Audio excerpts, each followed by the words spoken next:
Communications Officer at Section 27, Nomatter Ndebele. A very good evening to you. Thank you very much for joining us. Thank you for having me.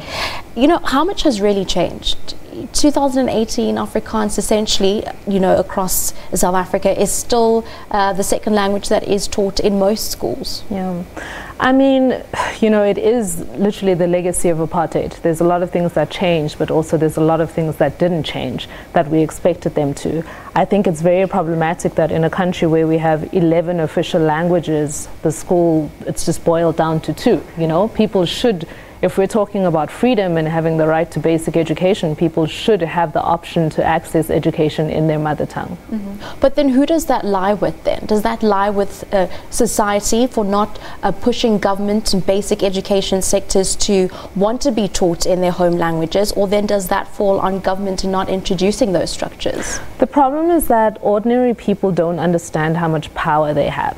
And if you're not going to get up as an SGB member or as a parent at your child's school and say this is not supposed to be happening, then the government gets away with it because they're not like being held accountable for anything. And this is why we always say that it's important for ordinary citizens to know their rights and not just know them but act on them to make sure that their children get the best quality education that they can. You know, 1976 was that exact plight in wanting to get a quality education and wanting to get access to education. Has government done enough post the struggle era to ensure that South Africa does have quality education across the board? And now we're talking about the basics. You know, 2018 still seeing reports of children falling into pit toilets. Yeah. The government has not done enough. You know, they can come back and talk about a lack of resources, they can say they don't have time, but the point is every single time a child dies, that is an indication of the fact that they have not done enough.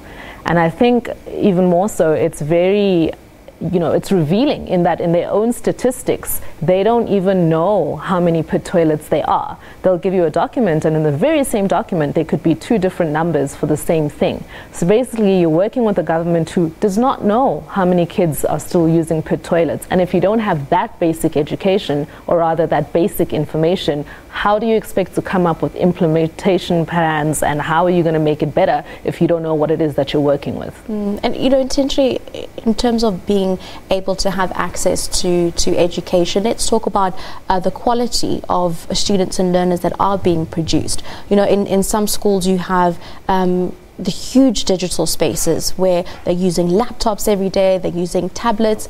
Some schools don't even have libraries, they don't even have books. There's a lot of children who are still having to go through their education without access to textbooks. And you know, this is something we were calling on since 2015 to say that it needs to be made right. And again, the problem lies with the government because there's no accountability. We had one instance where the circuit manager, who's the person who orders the textbooks, was off sick for 3 months. And so nobody ordered the textbooks, you know? And it's kind of those loopholes that the government just gets away with. And because the SGBs are not strong enough, or rather they don't understand how strong they could be, that they don't hold them accountable, that they get away with things like this. Let's talk about some of the changes that government wants to facilitate within the schooling system, with that being the introduction of history as a mandatory subject for every learner to take all the way up and through to matric. Firstly, let's talk about the importance of this, number one, and secondly, let's actually talk about the content of what is going to be taught then in history. Yeah, I think that it's very important that the government introduces history into the curriculum because, you know, considering where we are in our society, it is important for the learners to know where we come from, and it's important for them to understand why some children get to have iPads and why some children don't even have textbooks or have to learn under trees. Now, as they say, history is written by the winners, but you know, it needs to be a comprehensive curriculum if we're going to talk about history that everybody has to understand. You need to know what the ANC stood for, you need to know what the PAC stood for, you need to have all the elements so that when you come out into society, you're like, I know this and this and this, and I am going to become the person who's either going to vote for this party or vote for that party. Having that background knowledge, I believe, will allow students to have more informed decisions when they come out into society and have to be voters and have to be people who are going to start different political parties. Let's also touch on social media, the social media aspect. You know, children are, or learners are faced with various challenges, and the context of social media brought into it deepens those challenges. Let's talk about, some of the things that our young people are dealing with. It's difficult. You know how earlier you mentioned that some kids have iPads and some kids don't have any of that. We do a lot of work in Limpopo, and every single time we interview learners, they say things like, we don't even feel like we're part of this country. The kids in Joburg have iPads and they have all of these fancy boards, but I don't even have a textbook. So the thing is that it increases the disparity from learners from the get-go, and when it's time for them to go into university, there's even more of a disparity, because you've got someone who's been on an iPad and knows what they're doing, but you've got a learner from a rural background who has never even seen a computer in their life and they don't know how to use it, but these people are judged at the very same level. And that is a problem.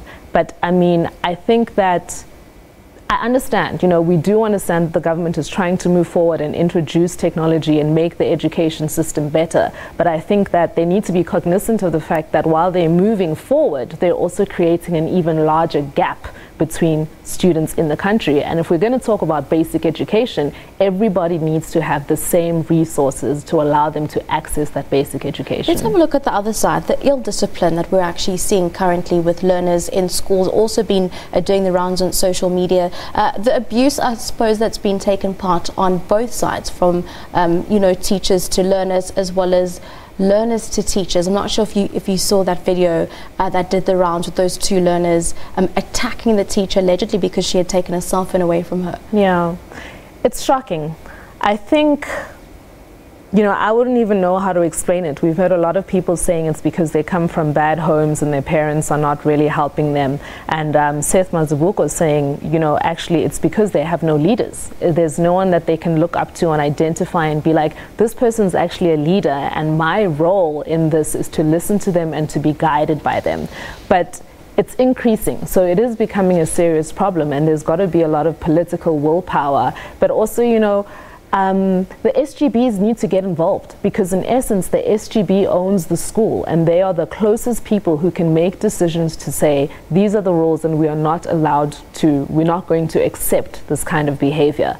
But again, it is put forward by social media, because kids see this and suddenly they think, well, if this guy can slap his teacher, Miss Whoever really irritates me, so tomorrow I'm just going to go clap her. It definitely is quite concerning. Thank you very much for giving us some insight into that in conversation this evening with Nomatter Ndebele from Section 27, the Communications Officer. Talk about the plight that our youth deal with in schools currently, as well as some of those shocking videos doing the rounds on social media with regards to abuse in as well as outside the classroom.